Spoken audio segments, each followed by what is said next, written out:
Alright, so I see this question coming up a lot. How to fix the KTM 790, 890 blinkers, and they're actually pretty easy to do.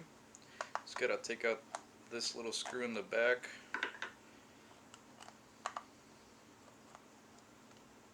A few more twists.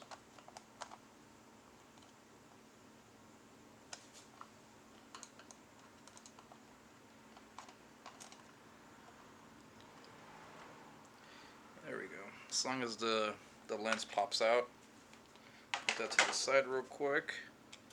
Then you gotta pop this reflector out real quick. You push in the black housing all the way in, and then you can see that this piece slides right on top of that, which will hold it together. Let's see if I can get that screw out now.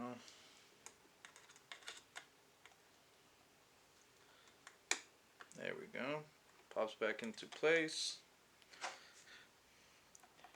Pop the lens back on. And screw it right back on. I already done it a few times on this blinker, so I'm guessing the plastic is a little bit worn out. But, you know, no big deal there. And yeah, should be pretty much ready to go.